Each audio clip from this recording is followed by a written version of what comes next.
Bu adam kiçik tüneldən başını çıxarıb sağa sola boylanır. Daha sonra heç nədən xəbərsiz təhlükə olub olmadığını yoxlamaq üçün ayaqqabısını içəri atır. Heç bir təhlükə olmadığını düşünüb yavaşca otağa daxil olur. Amma bu adam bir neçə saniyə əvvəl öz ölümünə addım atmışdı. Lakin bundan xəbərsiz idi. Çox çəkmədən onun ətrafını nəzik lezva kimi polad troslar əhatə etməyə başlayır. Bu dayanmadan daralan troslar adama bir addım atmağa belə icazə vermirdi. Və nəticədə dayanmadan durmadan sıxılan troslar adamı öz parçalarına ayırır. Gördüyünüz Cassandra adlı bu qadın gözlərini açıb özünü belə bir qapalı otaqda tapır. Onun tək xatırladığı isə uşağı ilə meşədə əylənərkən maskalı adamlar tərəfindən birdən-birə qaçırılmağı idi. Amma qadın son anda qaçırılmazdan əvvəl adamın alnında bir simvol görmüşdü. Bu da onun üçün yetər və artardı. O qışqırıb kömək istəməyə başlayır. Amma bu otaqda öz səsindən başqa heç nə eşidilməyirdi. Çıxış yolu axtarmağa çalışan qadın ətrafı dolanmağa başlayır. O bir təhər qonşu otağa keçməyə çalışır. Amma o anda Robert adlı bu adam onu içəri dartıb atır. Adam onun da özləri kimi məhkum olduğunu anlayıb onu geri buraxır.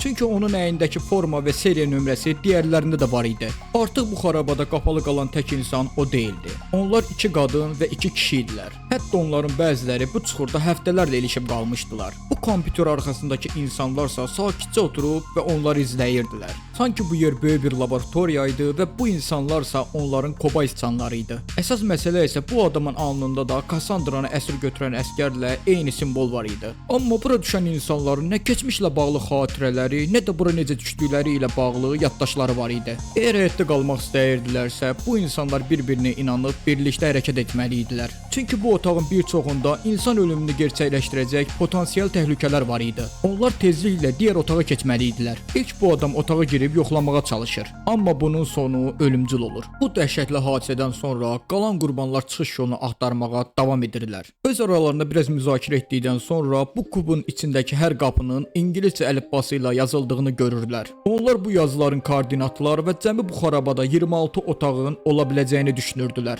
26 otaq düşünürdülər, çünki ingilis alfabetikasında 26 hərf var idi. Onlar bunu aşkarladıqdan sonra Z oxu üzrə bütün otaqların təhlükəsiz olduğuna inanıb hərəkətə keçirlər.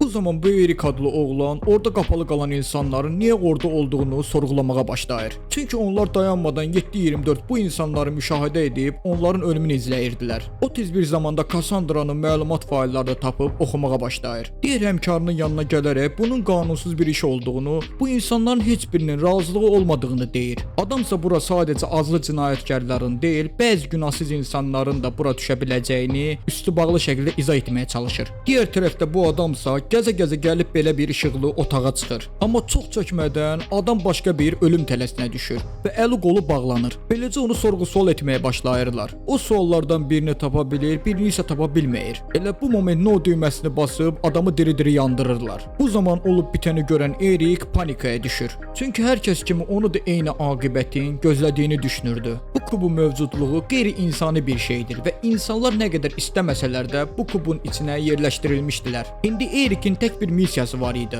O da ki, qalan insanları bu fəlakətdən xilas etmək idi. O icazəsiz bir şəkildə qaçıb liftə girir. Lift isə onu birbaşa kubun içinə aparırdı. Erik uşaq değildi. O bu yerləri 5 barmağı kimi tanıyırdı. Beləcə o yerə bir xəritə çəkib əzbərləməyə başladı. Daha sonra isə bu məhbuslara qatılacaqdı. Elə bu vaxt Jax adlı organizer da öz adamları ilə birlikdə idarəetmə otağına girir. Artıq onlar Erikin kuba daxil olduğunu bilirdilər və bunun üçün tədbir almağa gəlmişdilər. Digər tərəfdən bu qız yeni bir tüneldən keçərək özünə çıxış axtarırdı. Qız otağa girər-girməz otağın qapısı bağlanır. Cassandra arxasıca gəlib qapını açıb baxır ki, qız otaqda yoxdur. Bu da bir mənaya gəlirdi ki, bu otaqlar tez-tez yerlərini dəyişirdi. Qadın otağı gəzib araşdırarkən ayaqlarından bir iynə vururlar və o da yıxılıb huşunu itirir. Bir neçə saat axtarışdan sonra qrup gəlib qadını yerdə uzanmış vəziyyəti tapırlar. Bu onlara yeni qoşulan iri cüssəli adam qadını üzü üstə çevirir. Görünən odur ki, artıq qadın üçün çox gec idi. Ona bir növ infeksiya bulaşdırmışdılar və qadınsa ağlayaraq kömək istəyirdi. Adam bilmədən onu itələyir və təsadüfən başı divara dəyib bu qadın da ölür.